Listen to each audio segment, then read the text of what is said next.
One day in late summer, an old farmer was working in his field with his sick old horse.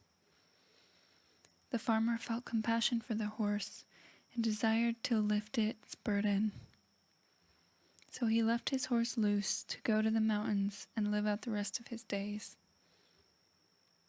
Soon after, the neighbors from the nearby village visited, offering their condolences, and said, "What a shame! Now your only horse is gone. How unfortunate you are! You must be very sad. How will you live, work the land, and prosper?" The farmer replied, "Who knows? We shall see." 2 days later, the old horse came back, now rejuvenated after meandering in the mountainsides while eating wild grasses. He came back with 12 new younger and healthy horses, which followed the old horse into the corral. Word got out in the village of the old farmer's good fortune, and it wasn't long before people stopped by to congratulate the farmer on his good luck. "How fortunate you are!" they exclaimed.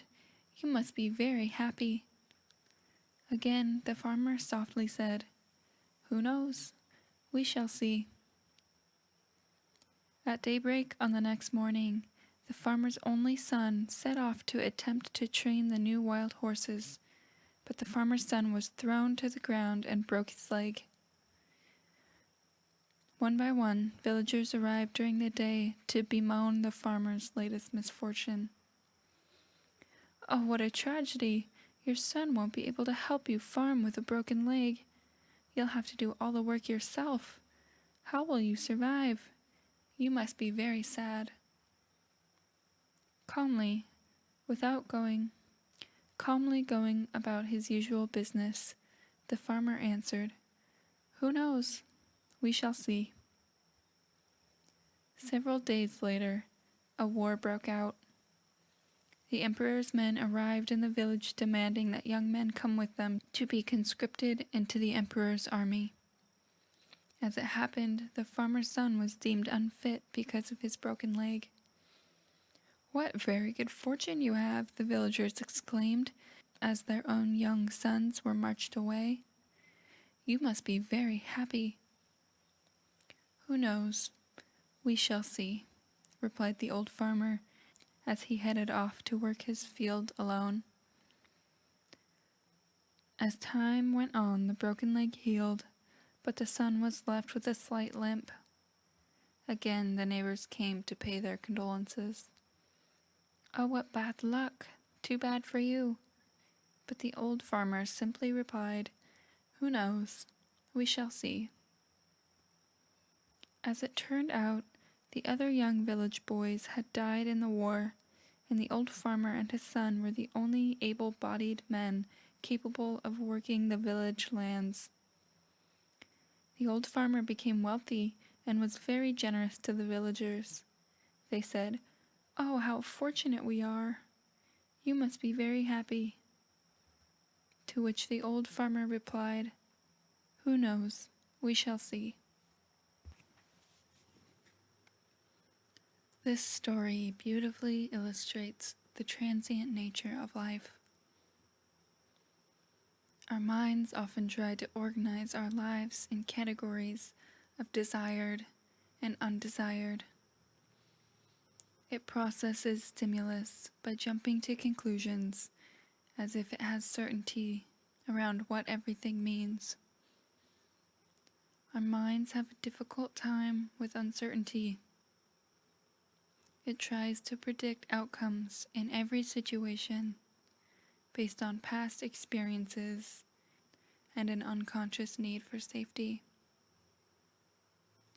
But our minds cannot predict the future, and like the farmer in the story, we really never know what is around the corner.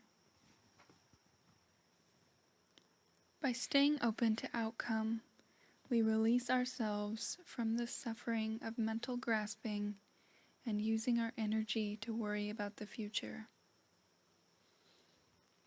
This is freedom from the limited perspective of the mind. To integrate this practice into your life, employ the phrase "thank you" to respond to every situation you encounter. You never know how what you are experiencing will benefit you in the future. Can you remember a time that you went through something that you were in resistance to that eventually led you to a better place?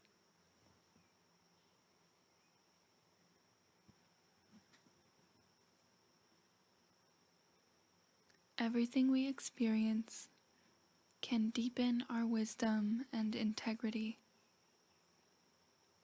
By meeting everything with gratitude and saying thank you, we can tap into a larger perspective and remember that our judgments are not real. Even if you can't say thank you with authenticity, saying it anyway creates a neural pathway in your mind, making the practice of gratitude and openness to outcome easier to access. The hardest things to say thank you to are often our biggest gifts for growth and expansion.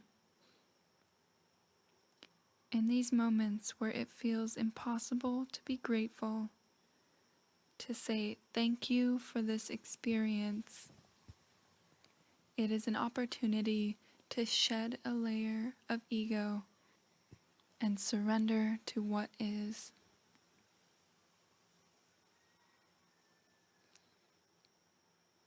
Consciously connect to the aspects of challenges that you are grateful for. Maybe I am grateful for growth, or I am grateful to gain deeper clarity about what I do want.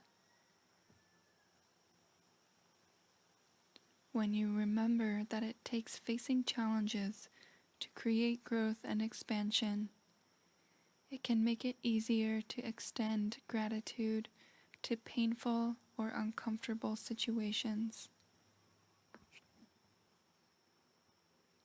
As we become more conscious, we shed layers of our lives that are no longer in alignment with our integrity.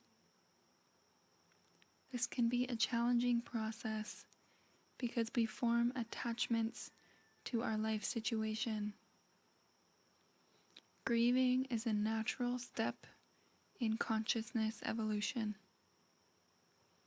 and extending gratitude towards this process is incredibly powerful.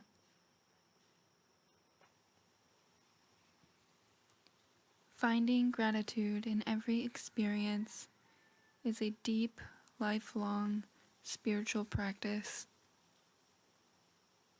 You never know how things are lining up for you.